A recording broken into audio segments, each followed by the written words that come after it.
तो कैसे हैं आप लोग। स्वागत है आपका मेरे YouTube चैनल में talk today see you tomorrow. और आज हम बात करेंगे हमारी माँ के बारे में, यानी कि हमारी चीफ मिनिस्टर ममता बनर्जी के बारे में। तो आइए शुरू करते हैं आज टॉक टुडे का एपिसोड नंबर 3। अगर मैं आपको बताऊं कि एक स्टेट की चीफ मिनिस्टर खुद ईडी के ऑफिस में घुसकर ऑफिसर्स को धमकी देती है तो आप क्या कहेंगे? पागलपन लगता है ना, लेकिन ये सच है। देखिए, आज हम बात करने वाले वेस्ट बंगाल की, जहाँ चीज़ें इतनी बिगड़ चुकी है कि आपको यकीन नहीं होगा। नकली आधार कार्ड, नकली पैन कार्ड, इलीगल इमिग्रेशन और एक ऐसी चीफ मिनिस्टर जो इन्वेस्टिगेशन एजेंसीज से लड़ने में ज़्यादा बिजी है बजाय अपने राज्य को ठीक करने के। और सबसे बड़ी बात, आरजेकर मेडिकल कॉलेज रेप केस, जिसमें एक यंग डॉक्टर का ब्रूटली मर्डर किया गया और जस्टिस वो तो दूर की बात है। तो चलिए आज मैं आपको दिखाता हूँ कि ममता बनर्जी के राज में वेस्ट बंगाल कैसे एक फेल्ड स्टेट बनता जा रहा है।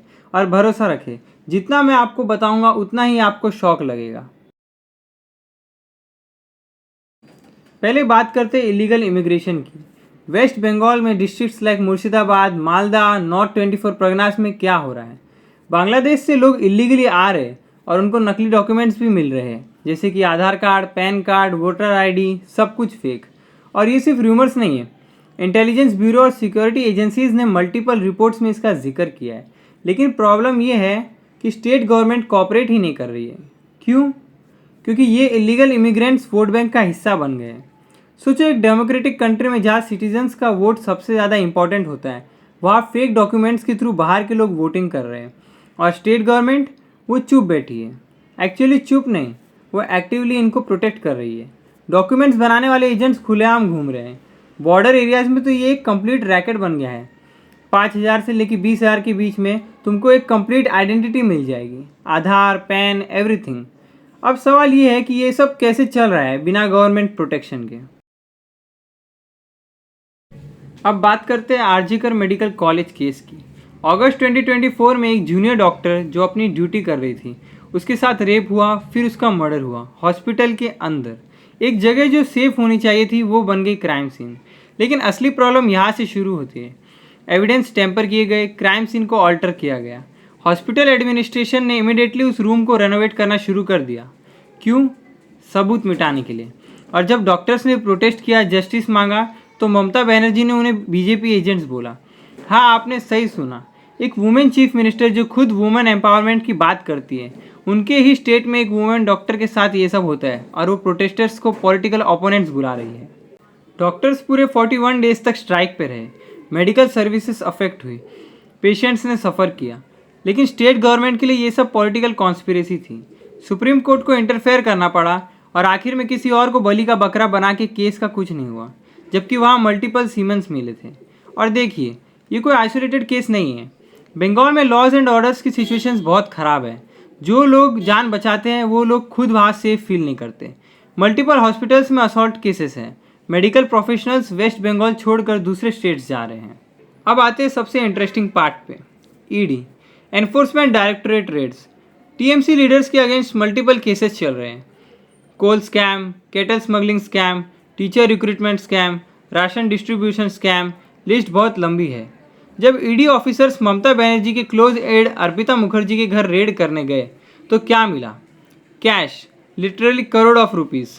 50 करोड़ से ज़्यादा एक नॉर्मल गवर्नमेंट एम्प्लॉय के पास। अब ये पैसा आसमान से तो गिरा नहीं है। लेकिन देखिए ममता बनर्जी का रिस्पॉन्स, उन्होंने खुद ईडी ऑफिस के बाहर धरना दिया।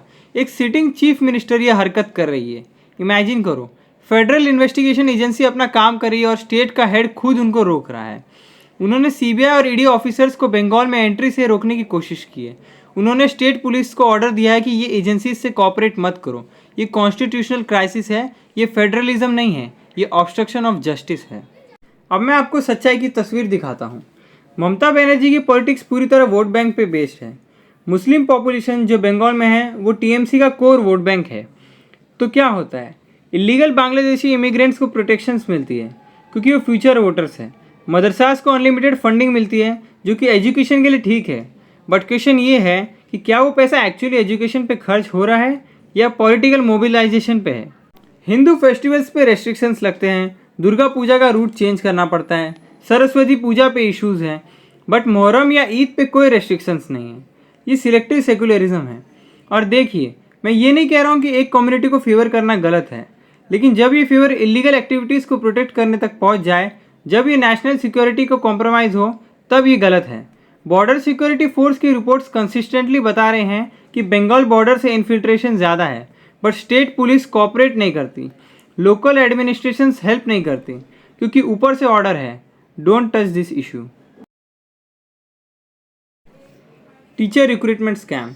मेरिट वाले स्टूडेंट्स को जॉब नहीं मिली, बट टीएमसी कनेक्शन वाले लोगों को अपॉइंटमेंट मिल गई without even passing exams. Imagine करो, तुम्हारे बच्चे उन टीचर से पढ़ रहे हैं जो खुद एग्ज़ाम पास नहीं कर सके। Ration distribution scam. गरीबों के लिए बनाया राशन ब्लैक मार्केट में बिक रहा है। पीएम आवास योजना के बेनिफिट्स जो लोगों तक पहुंचने चाहिए वो मिडलमैन खा रहे हैं। कोल और kettle smuggling scam. Border areas में ऑर्गेनाइज क्राइम चल रहा है और local TMC leaders directly involve है। सीबीआई इन्वेस्टिगेशंस में साफ निकला है। और सबसे बड़ी बात, ये सब रिपोर्ट होता है, प्रूफ है, एविडेंस है, बट एक्शन कुछ नहीं। स्टेट मशीनरी पूरी तरह पॉलिटिकल लीडरशिप्स को प्रोटेक्शंस में चल रही है। बंगाल में अगर तुम एक जर्नलिस्ट हो और गवर्नमेंट के अगेंस्ट कुछ लिख रहे हो तो तुम्हारी ज़िंदगी मुश्किल हो जाएगी।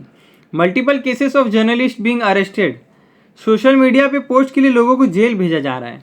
ऑपोजिशंस लीडर्स, उनकी तो बात ही मत करो। बीजेपी के ऑफिस वर्कर्स पे अटैक्स, कांग्रेस के कार्यकर्ताओं पे केसेस, टीएमसी के गुंडे खुलेआम वायलेंस करते हैं, और इलेक्शंस के टाइम पे बूथ कैप्चरिंग और वोटर इंटिमिडेशन, ये सब नॉर्मल हो गया है बंगाल में। और पुलिस, वो तो कम्प्लीटली पॉलिटिसाइज्ड हो चुकी है। पुलिस ऑफिसर्स जो अपना काम हॉनेस्टली करते हैं उनका ट्रांसफ़र हो जाता है, और प्रमोशन सिर्फ लॉयल्टी पे बेस्ड है, मेरिट पे नहीं। तो हम क्या करें? अब सवाल ये है, हम लोग कॉमन सिटीजन्स क्या कर सकते हैं, क्योंकि अल्टीमेटली डेमोक्रेसी में पावर हमारी है। पहली बात, अवेयर रहो। ये जो मैं आपको बता रहा हूँ ये सब रिसर्च करो, वेरीफाई करो। ब्लाइंडली किसी भी नैरेटिव को मत फॉलो करो, चाहे वो गवर्नमेंट का हो या अपोजिशन का। दूसरी बात, लोकल लेवल पे एक्टिव रहो। पंचायत इलेक्शंस हो या म्यूनसिपल इलेक्शंस हो या असेंबली इलेक्शंस हो, वोट देना ज़रूरी है। और सिर्फ वोट देना नहीं, इन्फॉर्म्ड वोट देना। कैंडिडेट का बैकग्राउंड चेक करो, उसका क्रिमिनल रिकॉर्ड देखो। तीसरी बात, प्रोटेस्ट करो जब ज़रूरत हो। आरजेकर केस में डॉक्टर्स ने जो किया वो सही था। हाँ, पेशेंट्स को प्रॉब्लम हुई, बट कभी कभी शॉर्ट टर्म पेन लेना पड़ता है इन लॉन्ग टर्म जस्टिस के लिए। चौथी बात, सोशल मीडिया का सही यूज़ करो। फेक न्यूज़ मत फैलाओ, बट जेन्युइन इश्यूज़ को हाईलाइट करो।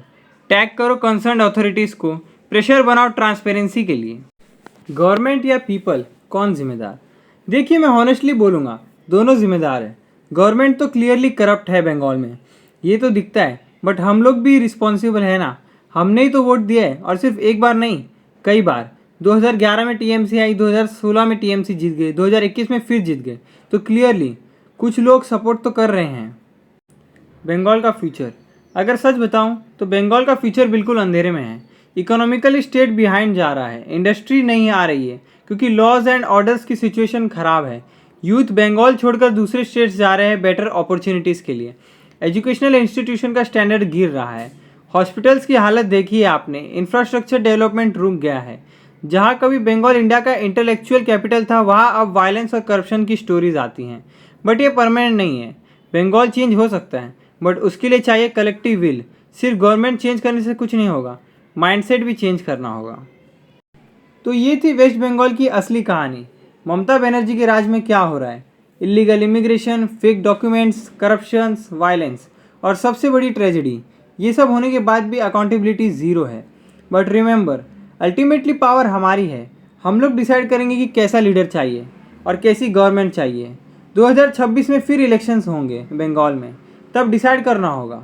We want a change. आज के लिए इतना ही। सी यू टुमारो। जय हिंद।